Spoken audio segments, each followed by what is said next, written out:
Bismillahirrahmanirrahim. InsyaAllah hari ni kita masuk tajuk seterusnya, Jawi tahun 3.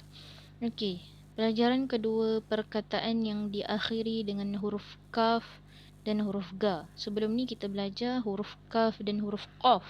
Hari ni kita sambung pelajaran yang kedua, huruf kaf dan huruf ga. Okey, kita akan masuk pada unit pertama dahulu. Okey, hukum kaf pada suku kata terbuka, kata jati Melayu. Okey, di akhir pembelajaran murid dapat yang pertama menyebut perkataan-perkataan yang diakhiri dengan huruf kaf. Kita ambil kaf sahaja. Menulis perkataan-perkataan yang diakhiri dengan huruf kaf dan membezakan perkataan-perkataan yang diakhiri dengan huruf kaf. Okey. Okey, kita masuk muka surat 15. Kita ambil pada tips dahulu. Macam mana kita nak faham apa itu padanan huruf kaf. Tadilah tajuk dia hukum kaf pada suku kata terbuka, kata jati Melayu tadi. Okey, jadi syarat huruf alif gugur pada suku kata terbuka ka terbuka ka ialah yang pertama, perkataan itu kata jati Melayu. Okey. Dia kata huruf alif huruf alif akan digugurkan. Digugur tu dipotong pada suku kata terbuka ialah perkataan itu kata jati Melayu yang pertama. So alif gugur sebab yang pertama adalah kata jati Melayu. Yang kedua ialah bunyi terletak di akhir perkataan. Dia terletak di akhir perkataan. tu duduk di belakang perkataan. Tak kira lah perkataan apa, tapi di belakang sekali mesti bunyi ka. Yang kedua, B, huruf A itu perlu dipotong pada ejaan Pada ejaan ni perlu dipotong sebelum dijawikan. Maksudnya potong dulu baru kita jawikan huruf ka tu. Maksudnya alif takkan ada lah. Okey, kita tengok ni. Suku kata terbuka ialah KV. Macam susah kata sebelum ni. Kalau tertutup KVK. Kalau terbuka KV. Konsonan tambah vokal. Jadi contoh dia KA tu lah tadi. KA di akhir perkataan dan huruf kata jati Melayu. Huruf K itu adalah konsonan, A itu adalah vokal. Jadi jawinya apabila ditukar pada jawi, K itu adalah huruf kaf. A itu adalah huruf alif. Tetapi huruf alif itu akan dipotong apabila bersama dengan huruf kaf di akhir perkataan pada perkataan kata jati Melayu yang terletak di akhir. Ni tadi syarat tadi. Di akhir perkataan dan juga kata jati Melayu tadi. Okey. Maksudnya alif tu hilang lah. Okay, kita tengok contoh baru kita boleh faham. Yang pertama ungka. Bahasa kata jati Melayu dia ungka. Kata jati Melayu dia. So A tu sebelum dijawikan dia akan dipotongkan A tu dia akan jadi seperti ini. Ni. Ungka ni adalah kata jati Melayu. Jadi bila kata jati Melayu tu alif tu dia akan dipotong. A tu dipotong akan jadi hanya tinggal ka saja. Kaf di akhir saja. Cuka pun sama.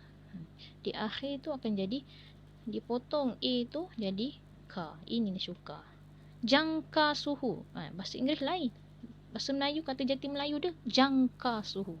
So ka tu A tu dipotong jadilah kaf tu. Nangka sama juga kata jati Melayu dan huruf suku kata terbuka A tu dipotong. Kata jati Melayu dan suku kata terbuka di akhir perkataan. Itu syarat dia. Okey, yang ketiga. Tengok muka surat yang ke-12. Buka. Perkataan yang kita tengok lagi. Suku kata terbuka, kata jati Melayu dan di akhir perkataan. So dipotong huruf A jadilah buka, ba, waw, kaf. Muka pun sama. Kata jati Melayu, suku kata terbuka dan di akhir perkataan. Mim waw kaf. Sama juga luka. Di akhirnya kata jati Melayu, kata jati Melayu dan suku kata terbuka. Okey, so lam waw kaf. Sangka juga. Potong. Huruf sin nga kaf. Sangka. Okey, kita baca. Surat 12 juga. Buah nangka rasanya manis. Elakkan daripada bersangka buruk. Faiz berduka, kata jati Melayu dah tu, atas kematian datuknya. Perpustakaan dibuka pada pukul 8 pagi. Saya balik dari sekolah ketika hujan lebat. Okey, seterusnya. Kita baca ni sama-sama. Persatuan Tulisan Jawi Sekolah Seri Melaka. Melaka, bulat kan Melaka dekat buku awak. Okey, Gombak telah mengadakan lawatan ke kilang coklat Shah Alam. Kilang tersebut terletak di Jalan Cempaka. Bulatkan Cempaka. Tu perkataannya. Kami diiringi oleh 3 orang guru pengiring.